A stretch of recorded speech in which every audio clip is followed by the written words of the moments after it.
Okay, Assalamu alaikum and welcome to those of you who are joining us today for our second webinar in the series of Leading Your Community Virtually During Difficult Times. This session is being recorded and will be available, inshallah, within the next couple of days. I'm going to share my screen so that we can see the slides. And okay. So today's webinar, we're focusing on virtual counseling, and we have 2 more webinars left in the series. The next one will be on Saturday, and we'll focus on domestic violence in particular. And then the final webinar will be on spiritual counseling during stressful times. So we hope that you'll join us for the rest of the series as well, and thank you for being with us today.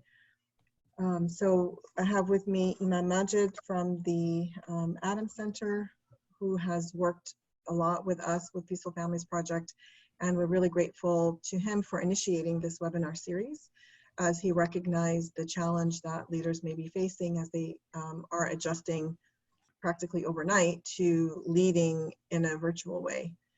And I am the Director of Training with Peaceful Families Project, and I'm also trained as a licensed professional counselor, so I have a private practice in addition to the prevention work that I do with Peaceful Families Project. I just want to tell you a little bit about Peaceful Families Project for those of you who may not be that familiar with us. We're a national nonprofit, and we focus on domestic violence prevention by providing education, training. We develop resources, and I encourage you to visit our website. We continue to develop resources frequently, and our website and our newsletter are the best way for you to stay up to date about what we're developing. So we focus on domestic violence awareness in Muslim communities. We also want to prevent domestic violence by promoting healthy relationships, and we offer both programming for couples as well as for singles who are planning to get married. And in trying to promote safe and healthy families and prevent domestic violence, we also offer programming in parenting and anything that relates to healthy relationships. And then we provide training for social service providers and domestic violence advocates and other professionals so that they can work more effectively and competently with Muslims. We've done some research, which you can see some of that on our website. And we provide technical assistance to organizations that want to do more in the area of domestic violence prevention, particularly in the Muslim community. So today's webinar is focused on virtual counseling. And this is a really short program to cover a broad topic, the topic of counseling. So really these are just some highlights, and hopefully you'll walk away with some tips and some thoughts, of how you might pay more attention to how to offer effective counseling. So Imam Majid and I will both be sharing from our respective areas of expertise. And one of the things that we often start with in our programs is helping people to be clear about their role. So even as you signed up for this webinar, some of you may be imams, some of you may be chaplains, some of you may be community leaders, some of you may be trained as professional counselors, some of you may be informal. You find yourself being approached for counseling, but you haven't necessarily been trained and you don't have a formal role. You may not be getting paid for it. And so it's really important, in order to provide effective and ethical counseling, that you are very clear about your role and the limits of your role. So what I might do as a therapist may be different in some ways, will be different in some ways than what Imam Majid will do as an imam. If you're a chaplain in a hospital setting, what you're doing may be different than what you're doing in a university setting or a prison setting. And so it's really important to, when people approach you for counseling, that you yourself have taken time to identify, clarify your role, the limits of that role, and if people are approaching you for something that exceeds the expertise that you have, who are you referring to?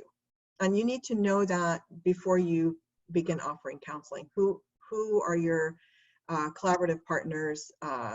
In my case, I refer to imams, I refer to attorneys, I might refer to people who specialize in mediation, I might refer to social services. So each of us has to identify who we will reach out to when somebody's asking us for something beyond the limits of our role, so that we're not practicing in an unethical manner. Imam Majid, is there anything that you'd like to add here before we move into the specific topic of virtual counseling? I just want to, first of all, to thank Peaceful Family Project for really taking this important initiative.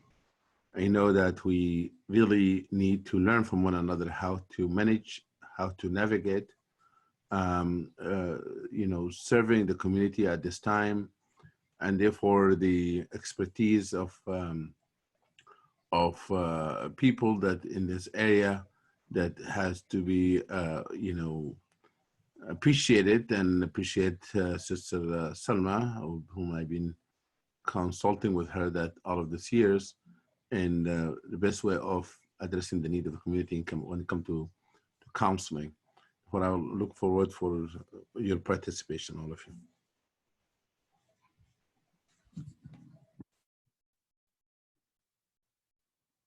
Okay, so we'll just move into the specific topic of virtual versus in-person counseling. I imagine that those of you who are on this call, on the program, are already doing some kind of counseling or have done counseling before, and now it's just a matter of switching to virtual counseling. So these are the areas that we're going to focus on in our program today: the impact of technology on counseling, maintaining a professional setting, maintaining a safe space for each party, and that includes both the person doing the counseling and the person receiving the counseling, and then practicing good counseling skills. So that's what we're going to cover today. So I'd like to turn it over to Imam Majid to talk about just what you have noticed so far in terms of how technology has affected your counseling as an imam. Thank you so much, Sister Salma. There's so few things that I would like to share with you. Since this pandemic crisis, I've been counseling people either over the phone or Zoom. And I realized that there's a difference between having a person standing in front of you and a person being online on Zoom, and or being just over the phone, especially if you're counseling, doing couple counseling. The couples counseling is sometimes can be challenging because you don't see the dynamic. You don't see, especially if you are not in Zoom even on the phone, you don't see what's happening in front of you, because sometimes there's a nonverbal communication taking place while you're talking on the phone. And sometimes you can see the person's voice have changed, or dropped, or, say, I don't know if I want to say this, or you don't know what's happening at that time. But when it comes to Zoom counseling, that there's a few things that I think challenging in this regard. Number one is that how can we, set boundaries while we're doing this kind of counseling? And how can we make sure that everyone have a fair share in expressing themselves? And how can we provide an environment where the person whom you're counseling does feel is still connected with you, although it's virtual? How are you looking to the camera? How they feel that you looking at them, they're looking at you. The other aspect of this is that sometimes you do this in space that maybe not the most quiet space. I was talking, not everyone have the privilege to have a complete an office in their home. That how that much impact in our ability to listen carefully and to pay attention to people that we counsel. Also, where the people that are sitting, that having counseling with us, that also impact the professionalism I was the me personally, I will say to you, as an imam, there's three problems that I see in my counseling already. The problem number one is that how can I make sure as an imam not to have somebody dominate the conversation, and how to cut them off, when they're online.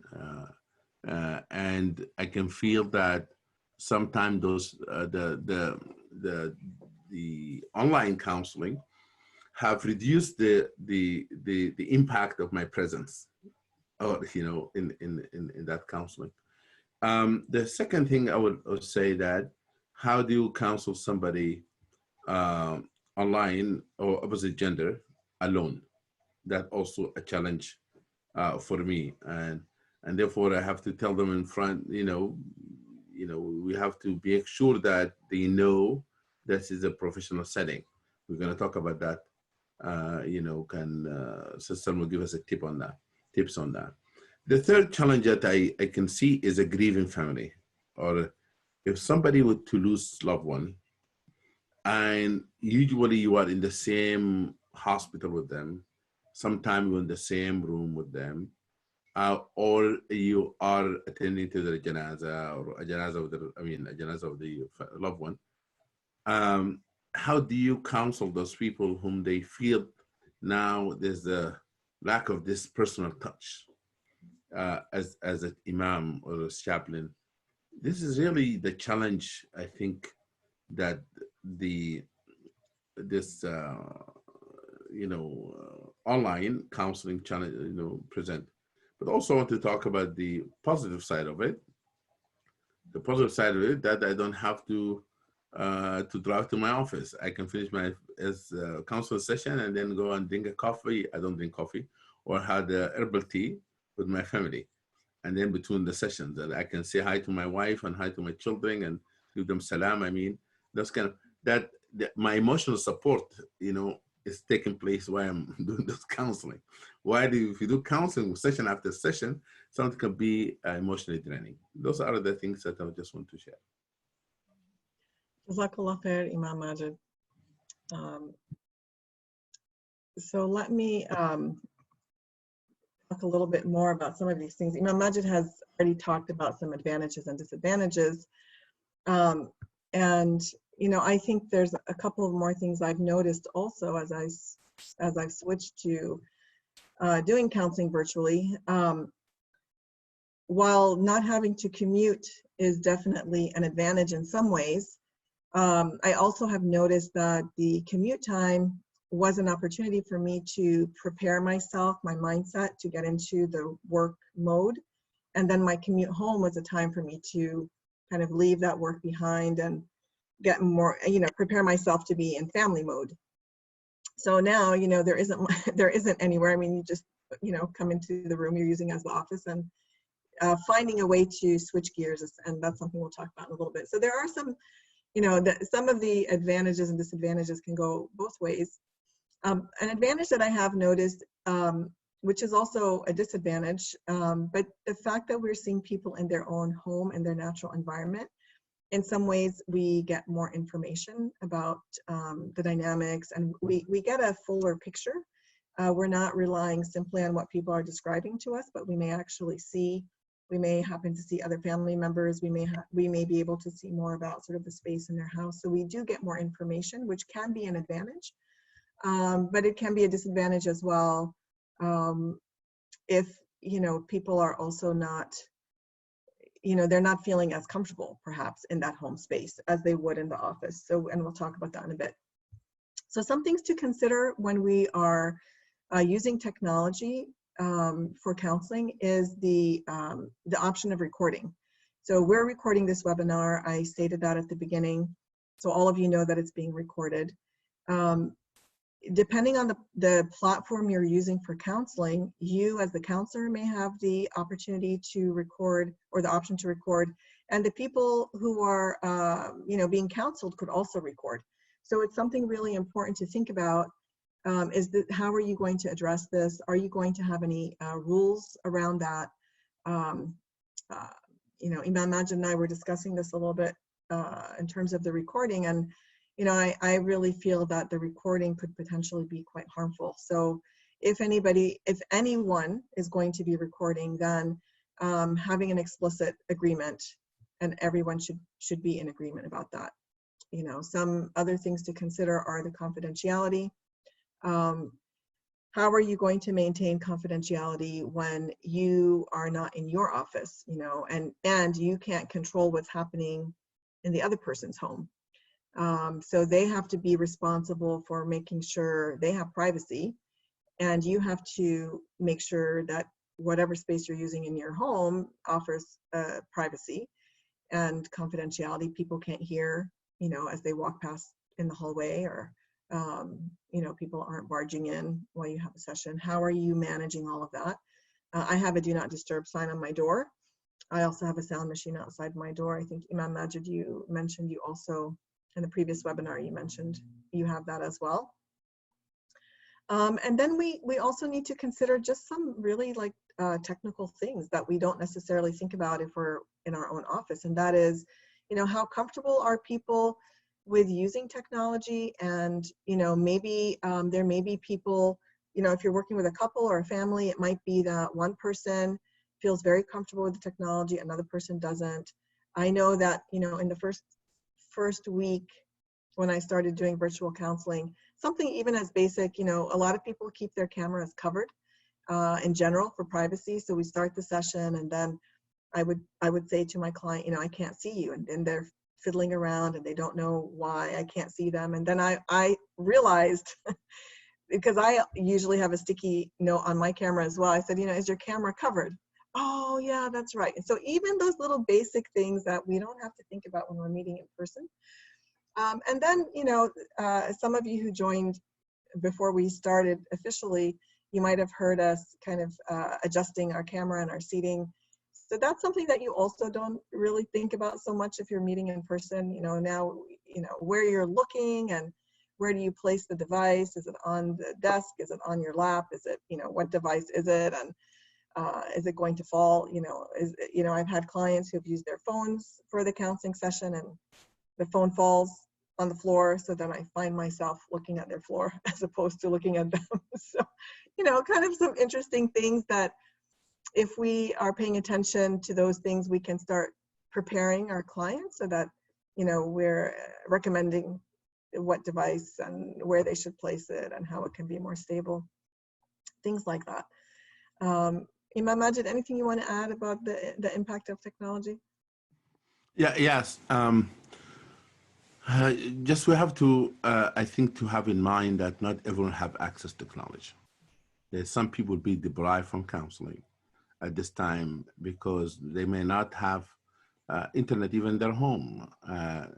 And those are the people that we offer them counseling over the phone, but always they will be in disadvantage because they will not be able to engage as other people engage. That's one thing I want to say. The other aspect of this is that sometimes the space in the home where the counseling takes place impact one of the spouses. For example, if the space is in somebody office in the house that's considered the office, and the other person joining them, it feels like that person sitting in their desk and the other person sitting next to them. It changed the dynamic, the whole the other aspect, of course, sometimes while you're doing the session, you might have the internet drop, while you're doing the session. And the other day I was talking to somebody, and unfortunately that while they are emotionally charged and expressing themselves, and so for some reason it got disconnected. And I didn't know what happened. And then get connected again. And it was very awkward because you dropped the person in the middle. I don't know what happened from their side, my side, I don't know what happened. But you worried also what happened exactly on the other side. Therefore, that is the missing dimension, that aspect of it in the counseling, you'll not be able to address it as you address it in person. Sometimes people feel that if they talk on the phone, they have to. By the way, this is something in my culture. I'm not ashamed of it, but usually when we talk on the phone, we talk loudly because we think the other person does not hear us. You know, but that sometimes when you counsel people, depends what the culture they come from. Sometimes they raise their voice so loud, and then I have to remind myself and to remind them. I said, you know, you don't have to really to speak that loud. I can hear you, because you don't know if they're excited, they're angry, or they just the perspective of something you grew up with. That when you talk on the phone, you raise your voice, you think that the other person cannot hear you because it's too far.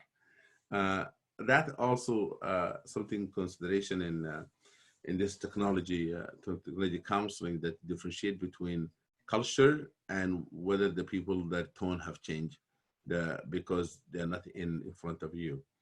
The other issue here that some people maybe feel shy talking into the camera, just especially when they see themselves. That's, people see themselves and they talking to you. And that is awkward to some people. I think for first time they see and they become worried about their kufi or their look or their hijab or those kind of things, become worried about how they look. That also changed the dynamic, because when they sit in front of you, they don't look at themselves, and here they see themselves in front of you. Therefore, is how do you create an environment that make everyone comfortable and feel everyone included in the conversation, as I said before, and also understanding the nuance, cultural aspect of it, and the dynamic gender, male or female dynamic in the counseling as well. Yeah, great. Thank you, Imam Majid.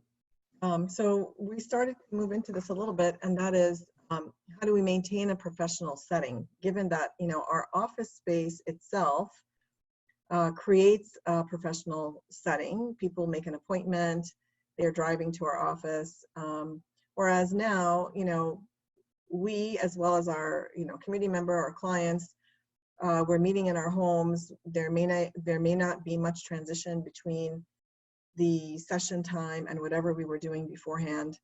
There are other people in the family perhaps that are just outside the door, and so there is a benefit of letting people know that they should consider the appointment that's in their home as if it were in the office. So even just sort of making that explicit, and some of the things that you need to consider, or we need to consider. I mentioned confidentiality before, but I can't really overemphasize the importance of that. Many people think 100 times before getting counseling because they're so worried about the confidentiality. Are people going to know? Will people in the community know that they're getting counseling? Are people going to find out what their issues are? And sometimes the people that we're counseling are getting counseling because of family problems. And so those family members with whom they have problems may be, in the same house. And that might affect, their ability to communicate openly. Some other things to consider in terms of a professional setting is how do you address the community members that you're counseling? How are they going to address you? Is it different in person or virtually? Because when you're at home, naturally most people feel more informal, right? We dress up to go to work, and you have your work clothes, and when you come home you have your home clothes, and we can let down our guard at home. So we are more informal. Our clients, our community members may be more informal. And so how can we maintain a professional setting, a professional atmosphere, even while we and our the people that we're counseling are also in this informal setting of their home? So Imam Majid, maybe you can talk about how you've been managing that. Yes, I just want to say that when you talk about confidentiality, I had a case where somebody said to me, "I want to talk to you about something," but we want to make sure that none of your family hear our conversation, because maybe their children, their friend, play with my children or something. And I told them, I promise you, no, it will be in a room that is I put the machine outside, the sound machine. Therefore, sometimes people worried about your own family hearing their business, and then we have to ensure them that this is not the case. And we have to make sure also when we put our computer and you put it in the place where people don't see who's there, that we cannot sit or do counseling at the kitchen table or the family room or living room where people passing by and see who's in your screen.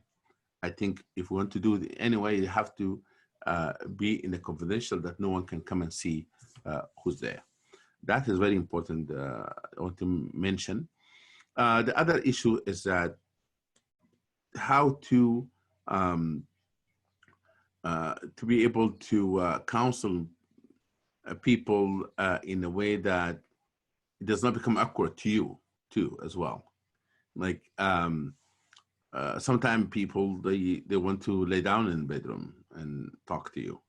And I want that's not should be no. I said, please, I want you to imagine this as if you're in my office. I'm going to dress as if in my office. I want to dress as you come into my office. I want the setting to be in a professional setting that is not, that's not acceptable for us to do this kind of things, especially when a male counseling just a female by herself, or vice versa, that people should not do that. And what I've been telling people that will be as if in my office. I asked Salma, what happened if somebody misbehave, and you gave me a good tip. You said that you just hang up on them. What I mean by that, like you turn on, you're a male, turn on the camera, and you see a person that opposite gender not wearing proper clothing, for example.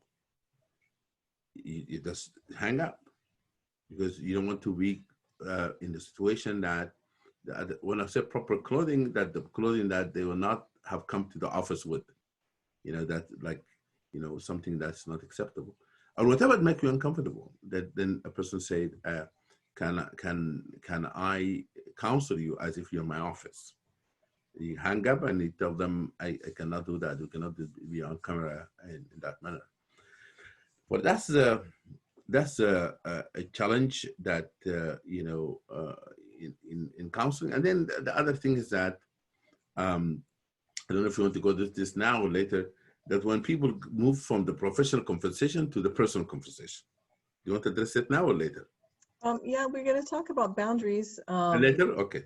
We'll let that later. No, it's coming right here on this slide. But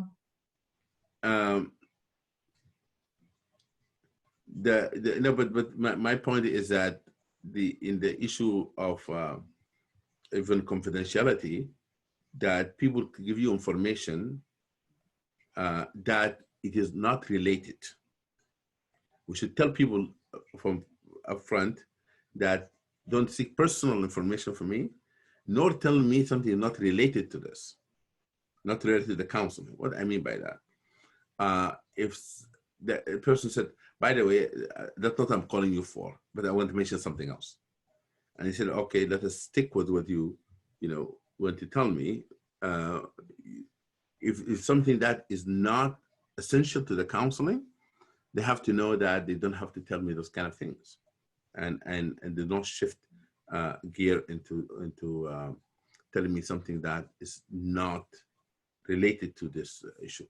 The other issue that I think that in the confidentiality, if I may say, that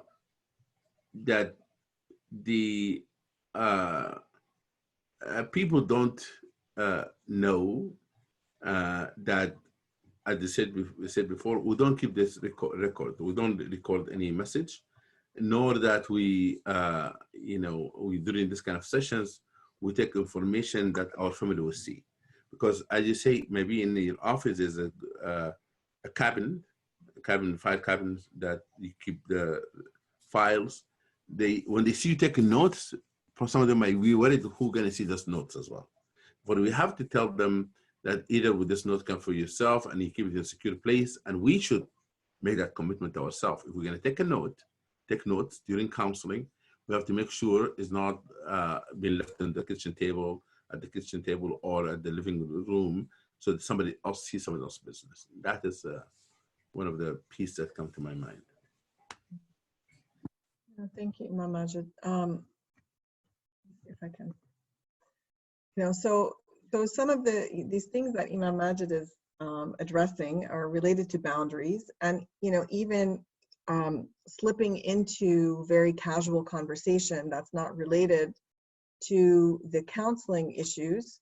That's kind of a boundary. So it's our job, the ones who are providing counseling, to make sure that we hold the boundary, we set the boundary. It's our job to maintain that professional mindset and that professional environment. It's really very easy for people to sometimes unintentionally sort of start to cross the boundary by sharing things that aren't relevant. And if we allow ourselves to slide into that casual space, then we are at risk of a boundary violation. It's just very easy. It can be a very slippery slope. People are in a very vulnerable time right now, vulnerable space right now. People are feeling isolated, particularly people who may not have a good support system. They may be relying on you. And then if you become too casual or informal, and particularly if it's, across genders, then it's very easy to find yourself in gray territory. If not, you've completely crossed a boundary, violated a boundary. And you may also send mixed signals to that person. If you are indulging in kind of very casual or personal conversation, you may send a mixed signal to that person that it may be very confusing, so when this whole thing is over and we all go back to our offices, that person may feel like they're a special person in your life. They're a special friend, or you have a special relationship with them because you engaged in this, very personal, casual conversation in this particular circumstance. So we still have to maintain those boundaries. We have to be very, mindful of even the work hours that we're choosing, so that they really are still within what's considered business hours, whatever those business hours may be. So my work hours when I was in the office were 11 to 7 or noon to 8 p.m. So I have evening hours. I'm not, some people have asked me if they could have appointments later, like, 9 p.m. because the kids are in bed. I'm not going to do that because that's really outside of my work hours. And if I start, making too many exceptions, then again, it becomes a very informal thing. I have to have certain work hours that keeps me in a work mindset, and people continue to recognize this as something that's professional. Imam Majid, do you want to add anything there? I think that there's certain expectations sometimes from imams or chaplains that to have counseling anytime, 11 o'clock at night, 10 o'clock at night. I do believe that we have to tell people non-emergency appointments for imam and chaplains has to wait. Especially, I will advise people not to have cross-gender one-to-one counseling late at night at all. I will not advise that to begin with.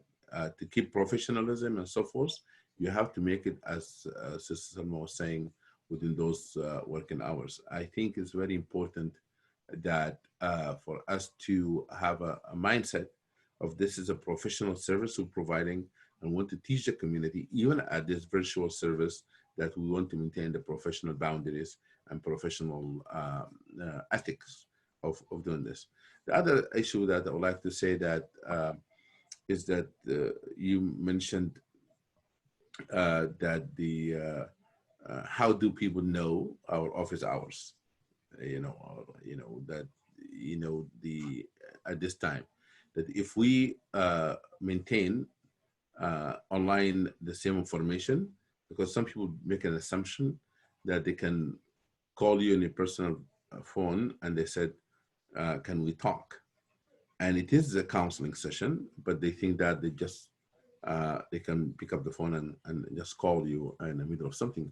And when I tell them, I told one couple, I said, you need to make an appointment. They said, what are you doing now? Like, what's the question is that? What are you doing now? I said, I'm really busy. I have other things to do, but I would like to set up an appointment. Have you set up an appointment with my assistant? And sometimes they say, okay, how about 7 o'clock? How about insisting to set up a time exactly that time with you the same day? And then we have a third party appointment maker. That somebody call you, they know that they're friends, and when you pick up the phone and they say, I'm calling on behalf of so and so and so, can you talk to them? Really, they need to talk to you. That's the pressure that people put on us. And if we keep doing that, then we will break the professional approach, because either we'll be exhausted or tired or, rushing it and so forth and so on. And therefore, it's very important for us to maintain the professional mindset that we're talking about. Yeah, just like I imagine some of that pressure is normal even outside of virtual counseling. Like people will try to use their influence or their personal relationship with you to get you to make exceptions.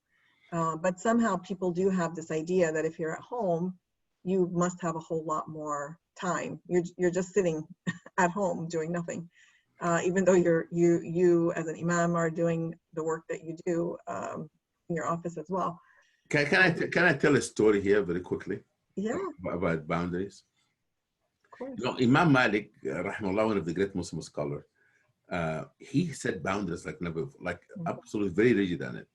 Therefore, the governor of Medina came to him and knocked his door. And when he knocked his door, one of his children or somebody, a servant, opened the door and said, who's this? He said, oh, don't know who I am? Am I? I am the governor of Medina. Tell the Imam Malik I'm at the door. Imam Malik said to him, if you come to the class, this is not time of the class. We don't have class at my home. If you have a question, write your question. I will send you the answer. That is how he set the boundaries with the governor even of Medina. Also, one of the things he used to do, if somebody come to his home, a scholar visiting him, used to dress like scholarly, the clothes that he will wear in a lecture in public. Meaning that he believed that's this kind of level of work before he will dress not in home clothing, but he wear a scholar dress. For now, we are online, that people come into our home, but they come in through the camera, that we have to look professional in how we dress. If somebody counsels people in the pajamas, like that's not a good, professional etiquette that you talk to people. First of all, inviting too much to personal life, and that is the boundaries violation, in my opinion. And the other two, the second point, they don't take you serious, and in your counseling. Therefore, we have to just maintain that professional look. Yeah, so Imam Malik gave us a really good example to follow. He's a good role model for us, even back then. So that's really good. And as the leader that he was, scholar that he was, then that also tells us we don't have to worry about being rude or offending people. He wasn't so worried about the governor being offended. He was more concerned about those boundaries, and he recognized the importance of having those consistent boundaries. And those boundaries not only help us to keep a professional setting, but also a safe space and a safe setting. And it is our responsibility, which, to be honest, I find it much easier in my office to maintain that safe space. I feel like I have more control in my office. It's my space. I can tell people how I want them to act in my office or what's not acceptable in my office. I feel it's a little bit awkward sometimes to be telling people when they're in their own home, putting those ground rules, but it is still our job to maintain that safe space. And so the space has to be safe for us, and it has to be safe for the community member. Imam Majid already talked about kind of the impact that physical space could have. It's important for us to kind of pay attention to that. and to also pay attention to each person's emotional safety. You know, many people, many couples in particular, or families, when they come to my office, they say that being in that space, they notice that their spouse is talking to them in a more respectful way, or their children are talking to them in a more respectful way than they might at home. Now we're counseling people in their homes, so people are often falling into their default sort of natural habits. And so thinking through how we can make sure that each person is emotionally and physically safe while we are engaging in the counseling. Imam Majid, do you want to talk about how you've been offering this option for people to be in separate rooms, and when you do that? Yes. In some of my counseling, I realized the dynamic is really, as I said before, it is very clear that one person dominated the conversation and the other person felt, intimidated. Those are the couple that you have seen in the office, and then you have seen them in their home. Then you realize that one of them, because maybe the way where he's sitting and where she's sitting, and therefore the options is that to have a person to tell them you can log in Zoom or whatever platform you're using separately from different parts of the house if they can, and if three of you be there, so that person be themselves can be able to say everything they want, so that if the other person intimidating them by physically looking at them or just feeling not safe to say things, then you give them an option where they can be private, but it's a joint. And that is different from when they sit in front of you in the office, because in the office you can, there's two chairs sit in front of you. They don't choose the physical structure. Actually, sometimes I remember one time that a female told me in my own office, she said to me, "Can you not to sit in your desk? I have a table." She feels that I'm sitting like an authority, and her husband been there with two male against. She want to level the playing field, and I took that note. Now, being online, that it might be the dynamic inside the house.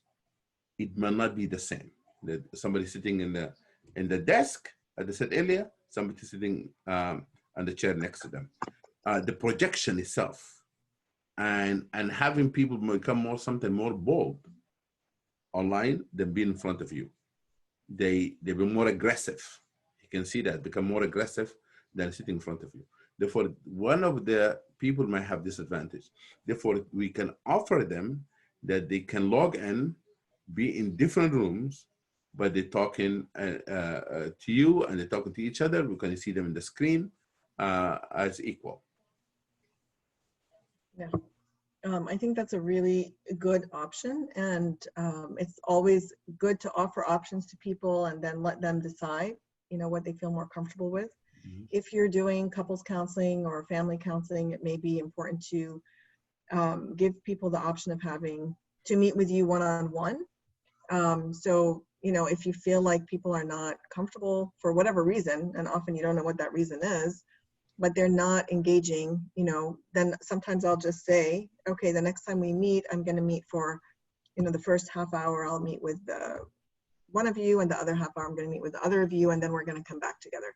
So that way, if there's because actually in my office, I do that. Sometimes I'll ask one person to go wait in the waiting room, or I'll structure it so that, one person is going to come inside my office, the other one sits in the waiting room, and then we swap, and then we come back together. So, letting people know that they have these options also makes people feel safer. They know they'll have an opportunity to share something with you privately. The other thing that, some of the clients that I have who are having problems at home, it may not be abuse, but they're having some problems at home. They feel uncomfortable having the session in their home. So rather than not have any counseling, I've suggested that they might sit in their car. They might go outside. They can be walking and talking to me. I mean, that's an advantage, I guess, of having, the session on the phone or something. We can take take it with you. They can walk outdoors. So trying to be flexible and creative while still maintaining that professional setting. You know, it's finding that balance, and you might have to, you know, just kind of figure that out with each client or community member individually, just depending on what they need and what's happening, the dynamics that you're observing, you know, in the particular session. So anything else about the safe space, Imam Majid, before we move into counseling? I don't know if some of us also counseling children with their parents, not only couples, and also that how the teenagers and so forth, the young people sitting and like when in the home is different. Either sometimes they may not think this is beneficial as the space and the place where they're sitting does not give them that feeling this is something really professional, or their parents also intimidating them, or like we have to make sure that to tell the parents that we want to make sure that if you want to help your child, to give them a time to speak privately to us, or if you change the setting, you know, sometimes maybe a parents will be sitting and have a child between them, you know, sitting.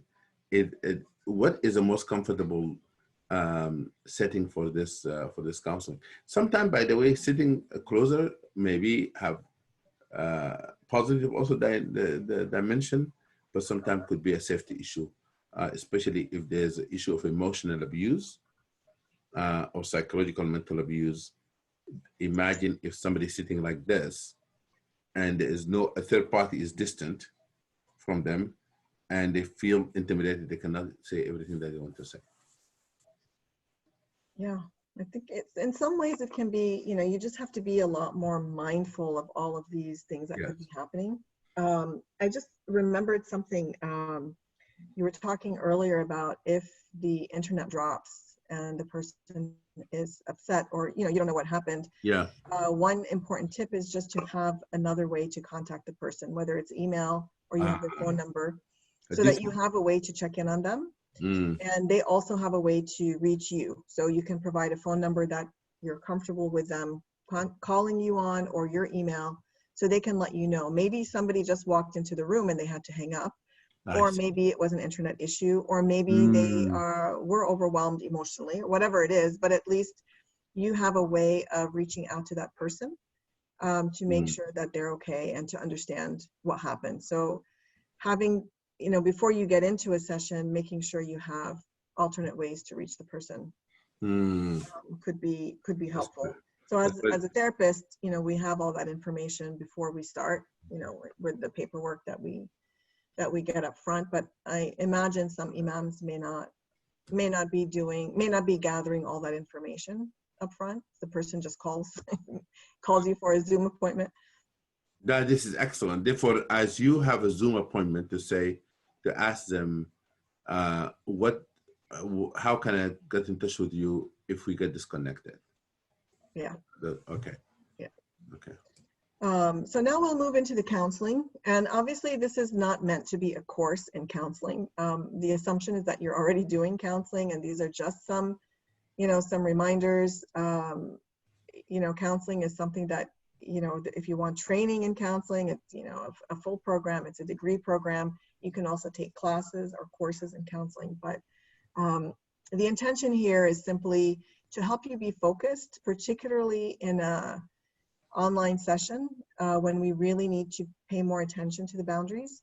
And so these are some of the things we'll talk about, and I'll have Imam Majid, you know, talk about how he does this as an imam. But it's really important to have a structured session, people to know what the ground rules are, that it's clear, you know, what the session goals are and what are the expectations. You know, sometimes people have unrealistic expectations.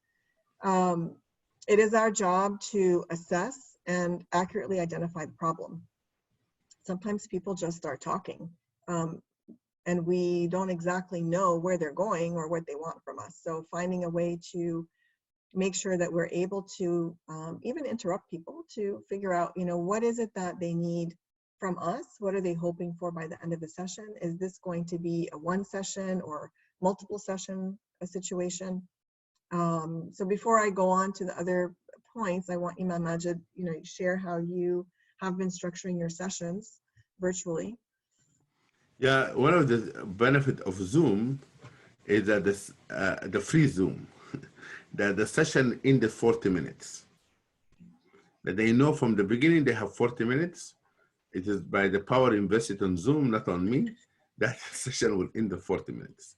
That is, if then we will need to have a conversation, a further conversation some other time, then we can set up another appointment.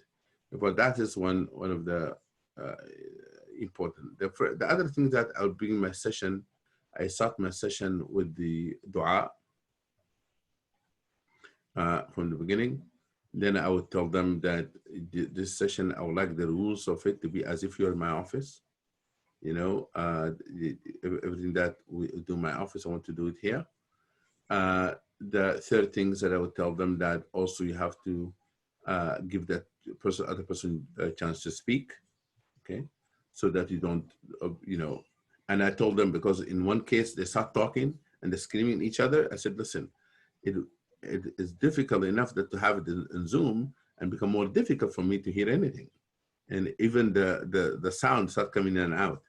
And I told them, please make sure that you speak to the microphone in your computer, but also do not, interrupt each other, so I can be able to hear you. Those are the things I do in my section of the session. Before I begin with this dua, then I told them that set up objective of the session, what the session is about, what to expect of this session, because one time the people said we would like to get divorced or in person, and the other person said no, we were here for marriage counseling. And I said, you have two different objectives here. One of them want to stay married, one of them want to leave the marriage. Therefore, it's very important that, especially with limited time, set up the objective of the counseling, and then I go through the sessions. Then I told them I want like 3 minutes to conclude with dua, so that I want to end in good note. Like when people leave my office, I used to make dua for them as they leave the office, but now, and I know the Zoom session is going to end, then I have to make dua for them so that they live in better mindset than they can. Yeah. And so, each person may find different ways to structure the session, but what's important is that you have some kind of structure. So when I work with couples, so I'm not limited by the 40 minutes. There's no way I could do couple session in 40 minutes. I use different platforms for therapists, and for couples, I have an hour and a half, or families, I have an hour and a half session and 15 minutes for individuals. But I always start the couple session or family session with appreciations, something positive that happened in between sessions. And I try to end with appreciations as well. And I generally do end with some kind of dua for the couple or the person, the individual as well, if it's appropriate, since people are not coming necessarily to me for any kind of spiritual counseling. If it's appropriate, then I end with dua out loud to them. Otherwise, I make dua for them afterwards. But being very clear about what is the actual problem, and then giving each person an equal opportunity to talk. In person, you can you look at the person that it's another person's turn, so you turn your body towards them and you look at them, and that's the cue. But on camera, you really can't do that. I mean, I sometimes find myself acting like I'm acting in the office. I turn, but I realize they don't know who I'm looking at. So you need to make sure that you are using the person's name, making sure that each person knows that you're addressing, who are you addressing, and they each have an opportunity to share their perspective and share their expectation as well. They may have two different expectations. Body language is always important, and sometimes on the camera it's a little bit difficult because you can't see their whole body. Like I know sometimes in the office, I notice that a person's foot is shaking. So I can pause and check in and see how they're doing. And on the screen, I can only see sometimes their face, sometimes half their face, depending on how they have the camera. So really paying attention. And I ask people how they're feeling in their body. What are they noticing in their body? Especially if I'm not able to gauge from their face, but also as a way to help them connect with what's happening in their body. I noticed that sometimes there's a lag in the, that a person may not be quite finished speaking, but because of the lag, I think that they're finished speaking and I may jump in. And so that's something that's a little bit tricky if you're working on a day where the internet is not great. Making sure that making sure that they're actually finished saying what they have to say, and practicing active listening, which is basically, letting people know what you're hearing them say. I heard you say blank, am I getting it? Asking open-ended questions so that you can get more information. Tell me more about that. I'm curious to understand that. How is that for you? As opposed to, did you guys have a fight this week? You might get yes, period, the end, or you might get a whole bunch of other things. But, asking open-ended questions. But then as you near the end of the session, more closed questions so that you're able to kind of like wrap it up, especially if you have a short amount of time, like 40 minutes. You want to make sure that you've taken the time to validate and empathize with each person. So again, sometimes in person, you're able to convey your understanding just by your own body language and by your own facial expressions. And I think doing counseling virtually, you have to make sure you're explicitly using words to show that you understand the person and to validate and empathize with the person. Because again, in the same way we're limited about what we can see in them, they're limited in what they can get from us. And there's something that you can feel in the space. When you're in a room with someone, there is something that you feel in the space about how people are receiving you or responding to you. And that is not something that's so easy to convey on a screen.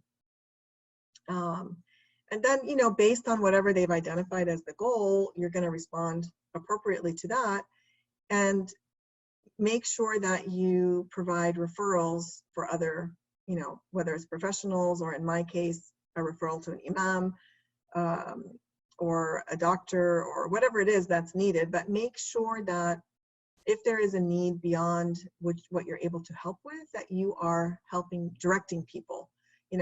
I've noticed that a lot of people didn't know that their physicians were offering telemedicine. So, people needed to get their medication checked.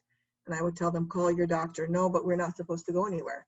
So, letting them know that in the same way I'm offering counseling virtually, doctors are offering, telemedicine.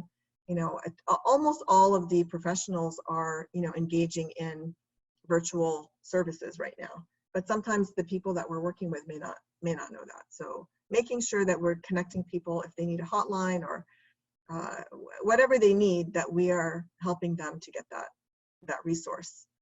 Imam Majid?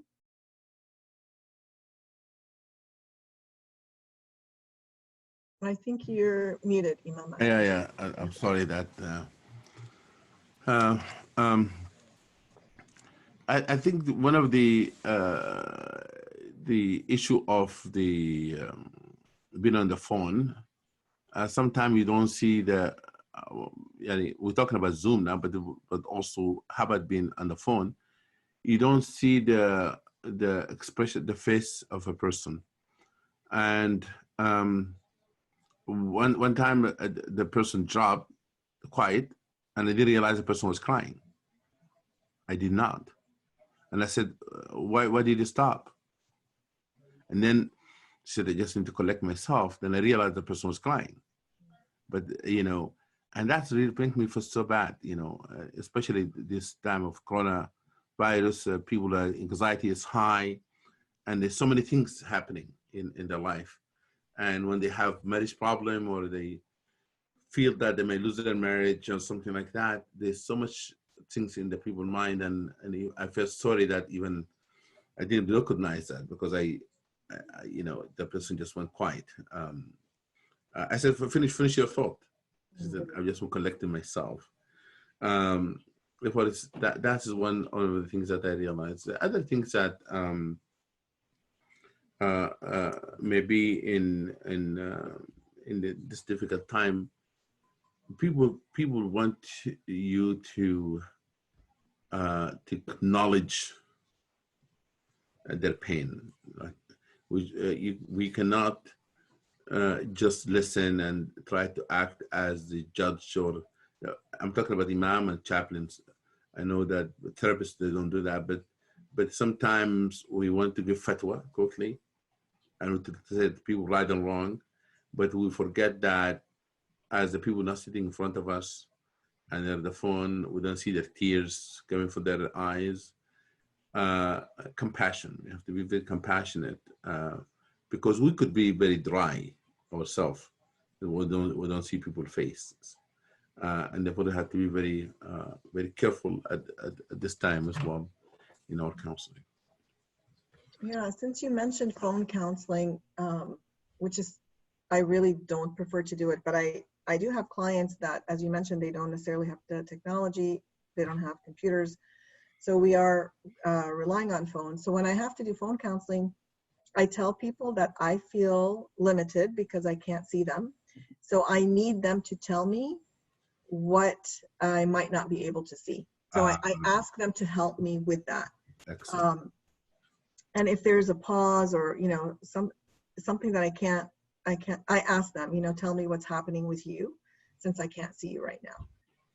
And so they really have to kind of help you provide those missing pieces of information.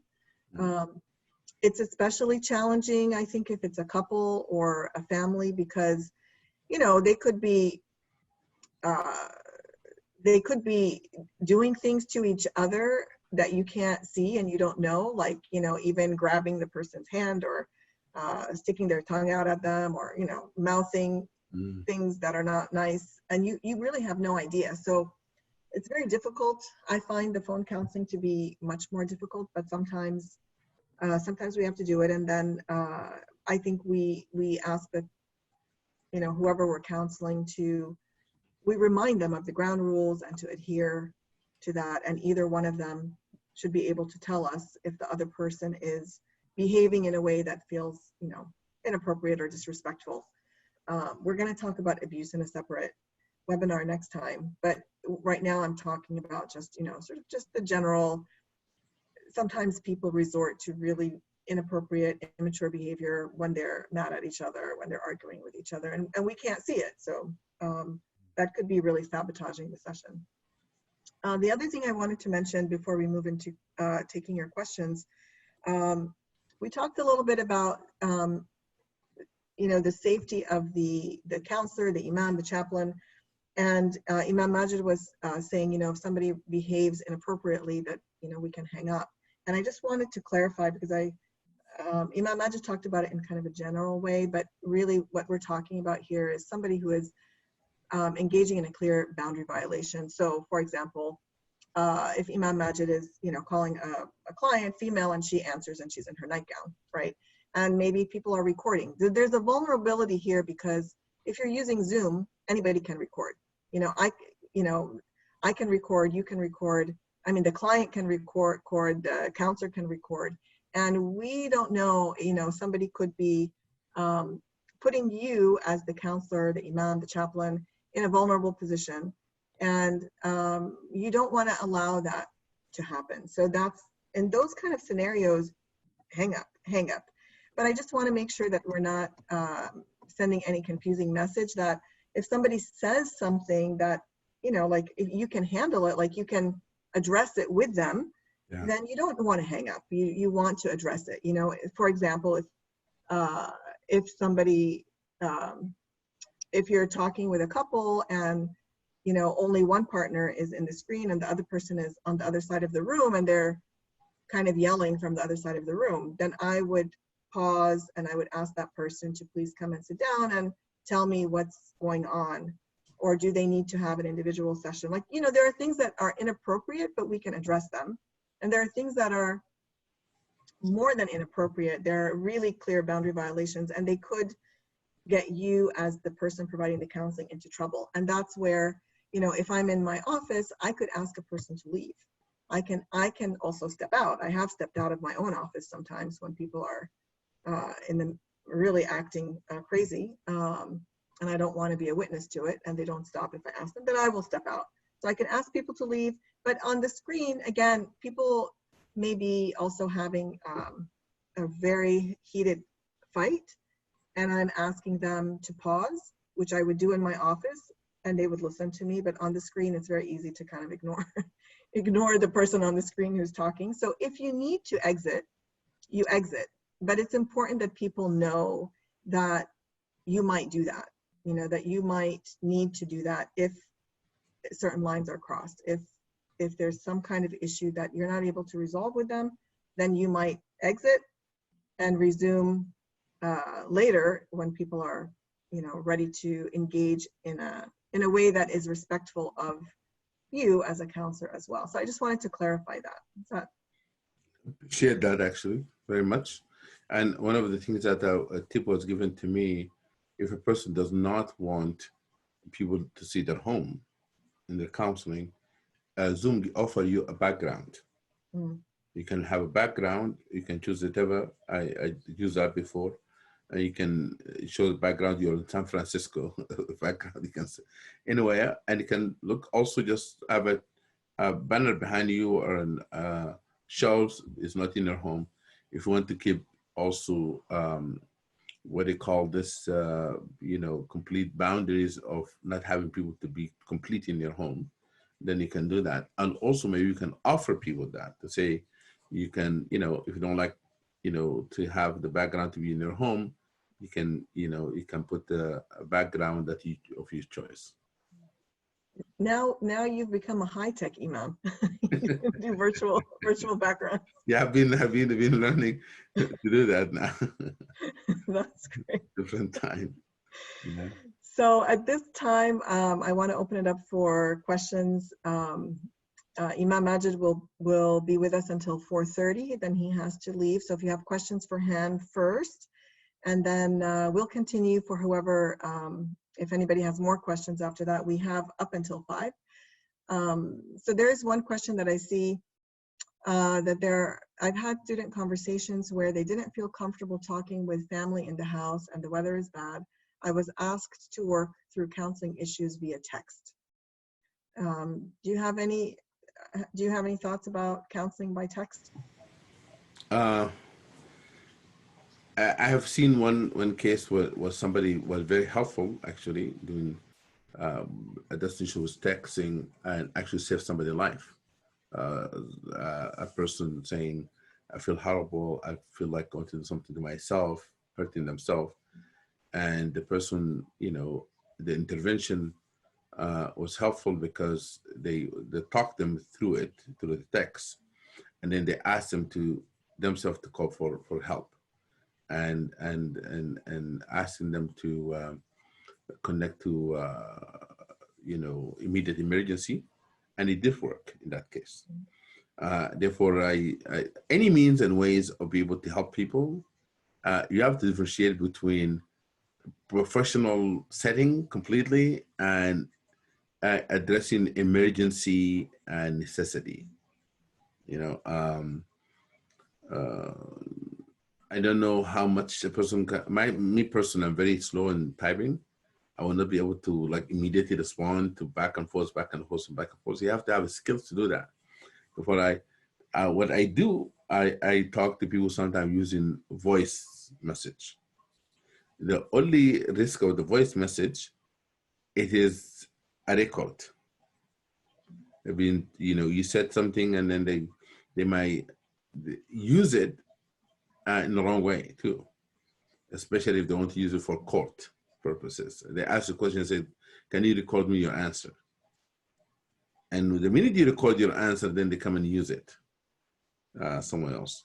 Because sometimes, or they use a text to say to the person, look what this person have said, you know, or what they think, you know, of the situation. Therefore, that kind of, I have cases, even in the, before coronavirus, that people want to get my opinion and to counsel them, address issues with the text.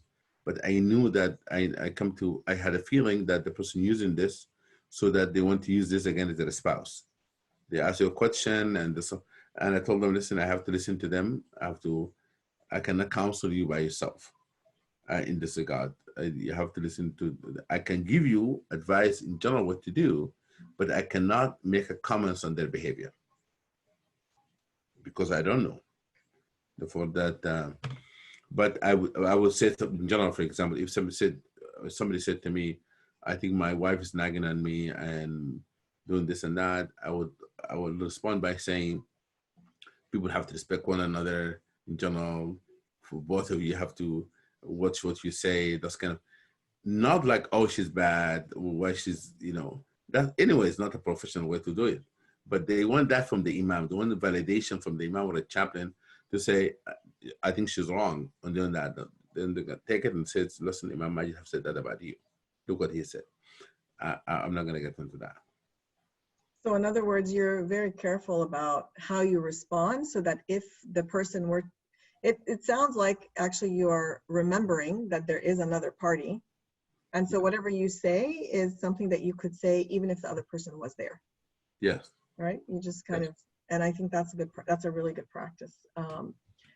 Just to add something about texting, I think it really does depend on your own, comfort level and proficiency. I don't do any counseling via text or email. However, there are other therapists who do. And the same things you have to think about in terms of, communicating the limits of what you can do through text or through email, or, also privacy, confidentiality. People have their notifications on, so, the text may be popping up on their phone. So you just want to make sure that the person you're talking to understands the limitations of whatever format you're using and understands your limitations as well. What are you willing to do via text? What do you have to do in person? What do you have to do by video? Like, you are the one that has to kind of think through that. But I think it is good if you feel comfortable or proficient that you use whatever means you have to help a person, as long as you're working in an ethical way. And part of that ethical way means that the other person understands the limitations, and the advantages and disadvantages of that technology. So there's another question. What if you have a couple that have trouble in the home and now you are trying to counsel them through Zoom in the same environment? What would you suggest? The question again? What if you have a couple that have trouble in the home and now you are trying to counsel them through Zoom in the same environment? What would you suggest? I think you started to touch on this a little bit earlier. Like, if they're having problems in their home environment and you're counseling them in that environment. Yeah, I would like to make sure that each one of them has opportunity to speak. That's why sometimes I offer them to speak individually to them, and then maybe can speak together. Because sometimes you might see one of the couple didn't have the opportunity to speak, or they feel intimidated. Therefore, I have to give them a chance, an opportunity to be able to express themselves. Does that answer the question? I noticed that we have a small group today. So if people feel more comfortable to speak as opposed to chat, we can give you that option. I forgot to mention that we have Sarah Jaka in the background, who's managing all of the technology for us. And so she's also in control of the mics. Maybe Sarah, if you can give people the option to unmute, and then if anybody wants to ask a question verbally, you may. If you prefer that your question is not recorded, then it's better for you to type it, and the chat will not be showing in the recording. But there's another question. Do you know if masjids have hotlines? Do you know of masjids that have hotlines if people want to call during a crisis in the middle of the night, like a mental health hotline during this time? I don't know any masjid, but I think that the Sound Vision, I think, have hotline. Yeah, so Sound Vision has a hotline. If you text to 741-741 is the number that you use, and you text the word Salam, SALAM, then they will connect you with the appropriate, they're partnered with other national hotlines, and they will connect you to the appropriate person. So that's a 24/7 hotline. There's the National Domestic Violence Hotline, which is 1-800-799-SAFE, SAFE. And there are crisis hotlines. There are national ones and there are local ones. So it's a good idea for you to become aware of both the local resources, the national resources, so that you can refer people to hotlines. I don't know of a masjid either that has a hotline, but there are often in certain communities, Muslim domestic violence, Muslim social service organizations that may have a hotline. And that's typically only in the larger metropolitan areas. But generally, I don't know of any masjid that has one either. Okay.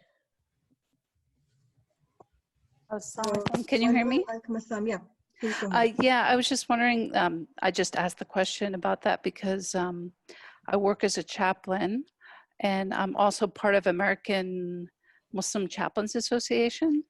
And we find like a lot of the masjids and the imams, have a lot of calls, and because people are, are so stressed and overwhelmed with what's going on. And I was just wondering if there, like you answered my question in a way, because there's resources for them to reach out to, because I feel like maybe the imams are overwhelmed with all these calls, and it's just so to kind of have a way to serve the people. So, because I'm based in Atlanta, but the American Muslim Chaplains Association, there's chaplains from all over the country. And what we're doing on our website is we're posting short video clips on how to manage our stress, how to deal with virtual janazas, how to help people who are, going through just all kinds of issues. So also people can refer to that website if they do want to watch, some postings or videos about how to, deal with Ramadan during this time. Just a lot of different ideas and support for Muslims. So Yeah, I just wanted to bring that up. Sharing that. Yeah, I also want to, emphasize that people should reach out for mental health counseling. So if they're having a crisis, they're in every community, it may be called something different. Here it's a community services board, but every county offers crisis counseling, and if people really are in an emergency situation, they should go to the emergency room. They should call 911. But most therapists in this particular time are offering virtual counseling, and there are services, there are organizations that are offering counseling either free or very low charge in recognition of the fact that people are losing their jobs, and they may not, and they're losing their jobs, so they're losing their health insurance as well.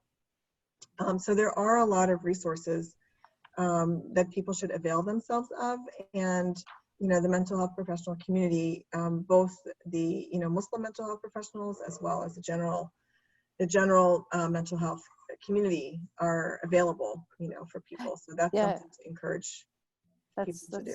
Yeah, exactly. I just volunteered actually for the Georgia Crisis Access Line. It's a mental health support line for COVID-19 during this time. So I haven't started yet, but I'm going to get training, inshallah, and just people call. We have to limit the call to like 15 minutes. It's very short, but like you said, we can refer people to further resources if, they're suicidal or whatever they're going through. So alhamdulillah, and Muslims can use those too, but I just sometimes feel like maybe they don't know what resources are available in the community.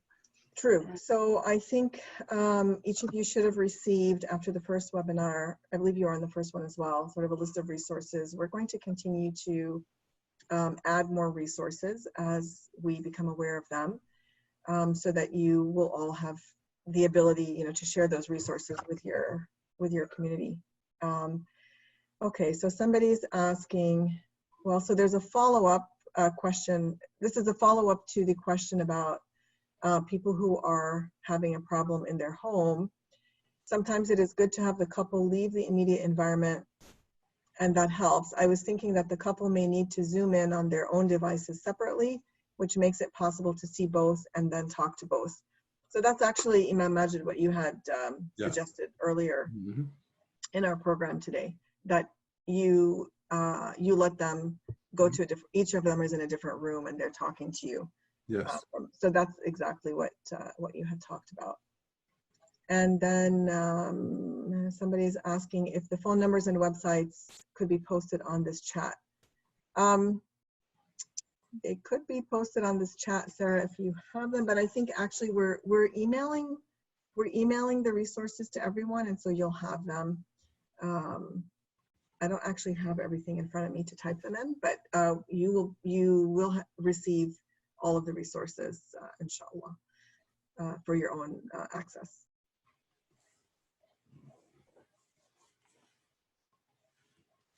So are there any other questions, comments, things that you have encountered that you might want to share with other people in terms of, things that you found to be very helpful as you're doing virtual counseling, or challenges that you've run into as you're doing this virtual counseling?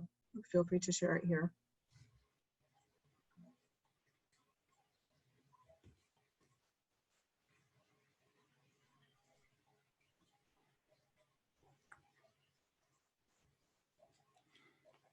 So I'm curious, is everyone using Zoom, or people are using other types of platforms? Maybe you can just type in what you've been using, so we have an idea if we're actually addressing what you all are doing. Zoom. Yeah, Zoom making very good business. Zoom is definitely making good business. Yeah. Yeah, so be careful when you're using Zoom, that when you set up the meeting, you make sure that the screen sharing is off, so that it makes it less likely to be hacked. Other people cannot, and people can't share things that are inappropriate. That's another way to make sure that it's more secure. I think Zoom has started making sure that you have passwords to enter the meeting, which is a way that they're trying to make it more secure. Okay, somebody's using Google Meetup. So you just want to make sure that whatever platform you're using, you're aware of the best way to make it as secure as possible. Yeah, I just want to make a comment. In my humble analysis of what happened to the Muslim community now, you have many people feel a sense of isolation, even if they are living with their family, because teenagers missing their friends when outside and playing and those kind of things, or people connect to their people outside their family. This number one. Number two, that the stress level is very high. Anxiety is very high. Therefore, I do believe that there's so many people in our community may be suffering but not speaking. And if we announce that we're offering all the counseling, we will become overwhelmed. Therefore, I think this is a time for us really to know who else can help us in this. Are you talking about different agencies and numbers and 800 numbers to call?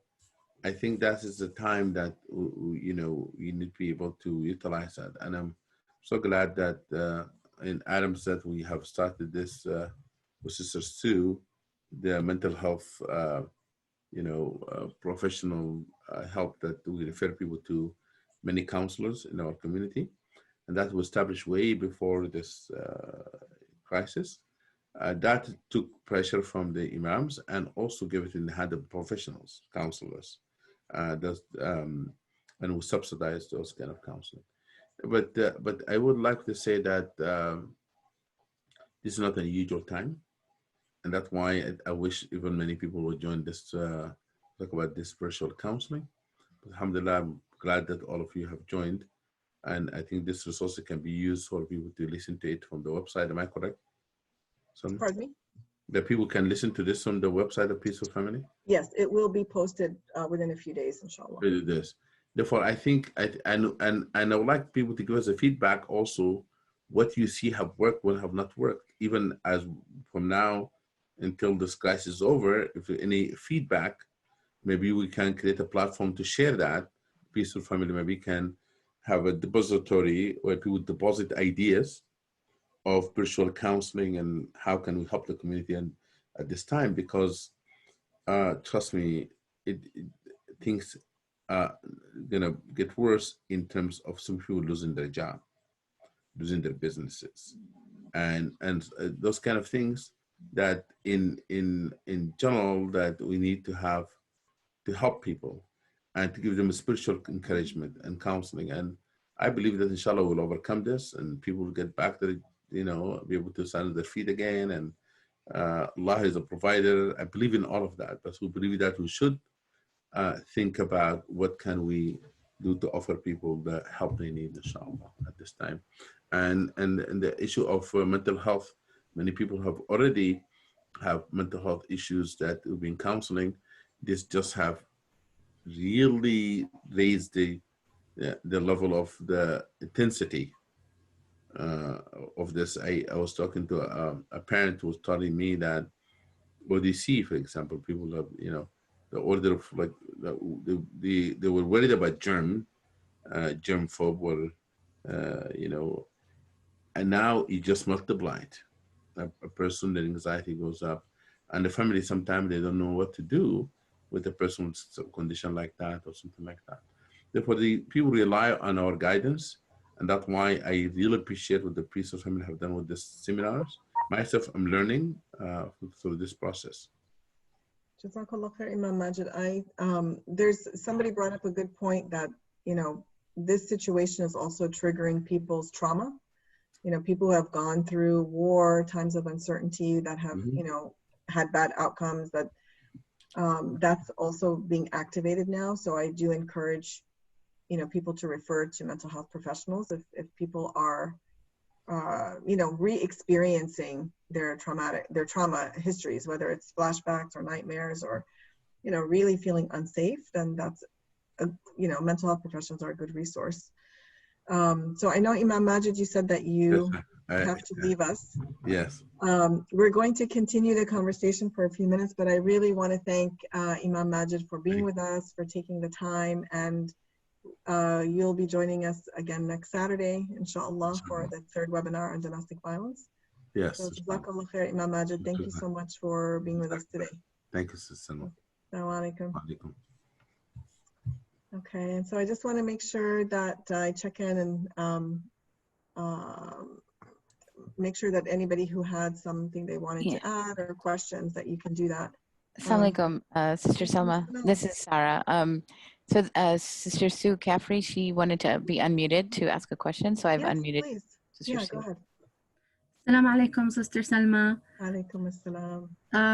Thank you so much for doing this webinar. It's been my self-care, I think, while I'm away from the office. I wanted to ask a question about the flashbacks and the PTSD that a lot of our community is experiencing from my experience in calling them. So for me, working remotely offsite, I'm trying to call the Adams community that I typically work with, and just, inquiring, do they need food? Do they need services? Is their rent paid? And then as well as, inquiring about their mental health. What I've realized is that a lot of the refugee families that we're working with are experiencing flashbacks and nightmares and all of those things that are making their days really tough, being quarantined at home. And I wanted to know, is there something that we can do for them, refer them? Is the Sound Vision line a good place to refer them to for something like that? or is there something that we can do for them? I'm a little like I feel my hands are tied. I'm not really quite sure. Sure. Yeah, I mean, first of all, I think it's a really great service that you're offering the community. And I know that not every masjid has a social worker on staff. And so that may not always be possible. But I think that well, to answer your question specifically about Sound Vision's crisis line, it is for somebody who's in crisis. So let's say if somebody is suicidal, they could text that crisis hotline. It is not, and then they may connect a person to counseling, but I don't think that they provide ongoing counseling. It's just for that immediate crisis. It's a hotline. So, I think that if people are experiencing flashbacks or the trauma is being activated, that's the time to refer people for counseling, or even if they don't feel like getting counseling, connecting them with their physician who can do an evaluation, see if medication might be appropriate. It's very difficult because people are confined, and some of people's coping strategies may even have included, like maybe going to work was something that made them feel better, going to the office, getting outside the home, going to the gym. All of these things that people relied on are now not available. So meeting with a professional who can do an evaluation and assess what might be needed, what might be helpful. Maybe this is a person who typically was managing without medication, but because there are such limited ways of coping right now, medication might be needed temporarily. But I think having either a psychiatrist, a primary care physician, or any other mental health professional to do an assessment. I'm going to send out. There is a new. It's not an organization, I guess. It's I guess a collective of therapists. I can't remember the name right now, but it is specifically connecting people to therapists who are available during this pandemic to offer low or pro bono counseling. And I'll send that out. Make sure that you all get that. And I believe it's national.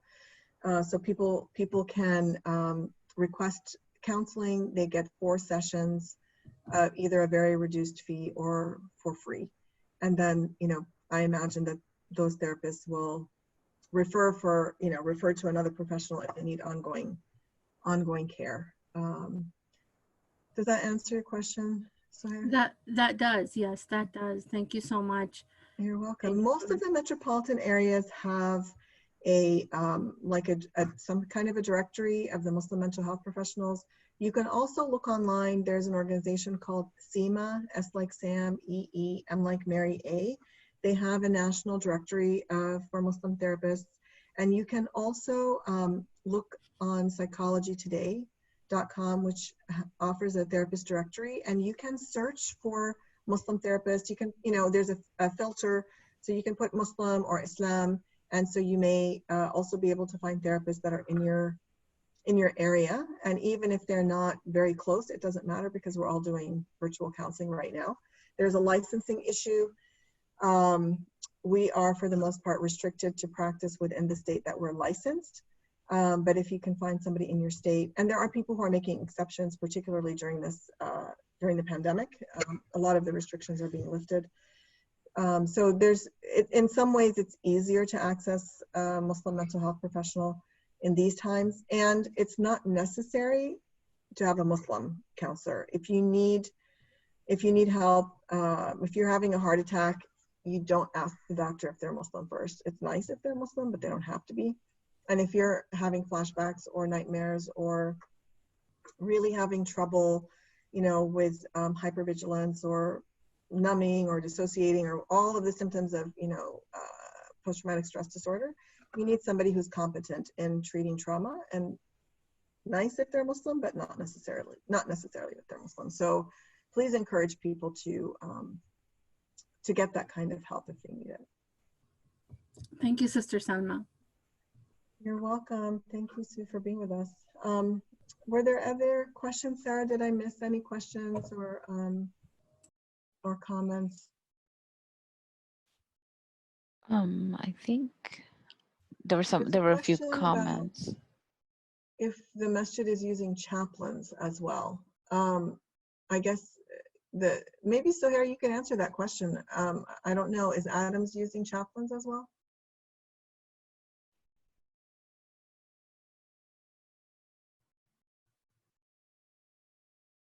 Sarah, are you able to unmute Sohair? Assalamu alaikum. Can you hear me? Yes, yeah. Thank you. So at Adams, we have a youth imam and we have Imam Majid and our Sheikh Abdul Rafa. We don't have a chaplain as of yet, I don't believe, but we do have a youth imam so that can work with some of our younger, our young adults. But I think they're working on getting a chaplain. Okay, thank you, Sohair.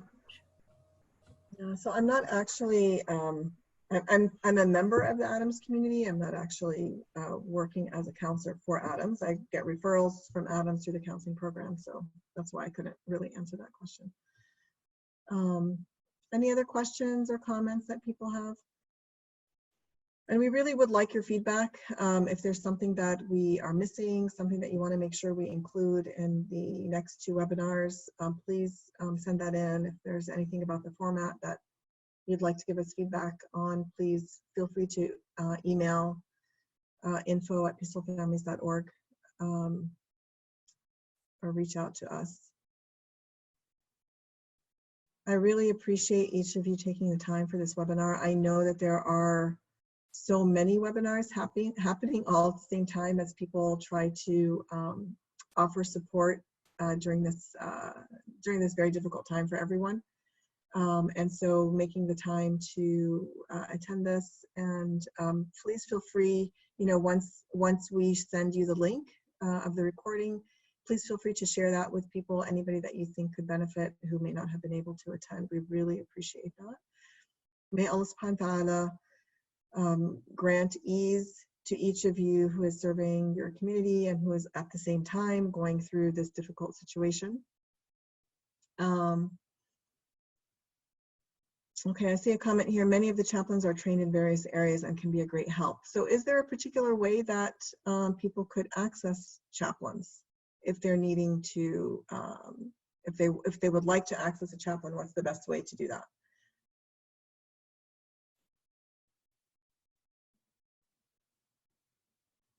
Perhaps you can just put that in the chat so that people know how they could reach chaplains if they want to.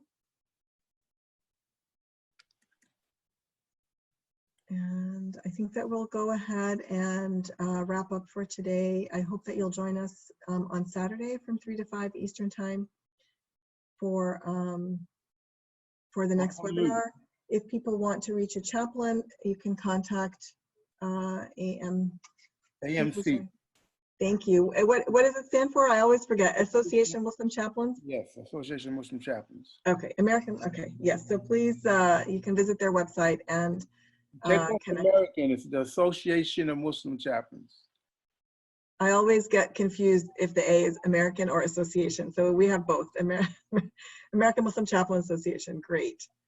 So we'll wrap up now. Thank you all for joining us. May Allah subhanahu wa ta'ala reward you for what you're doing for your communities. I know some of you are doing this volunteer, and some of you are going above and beyond your paid capacity.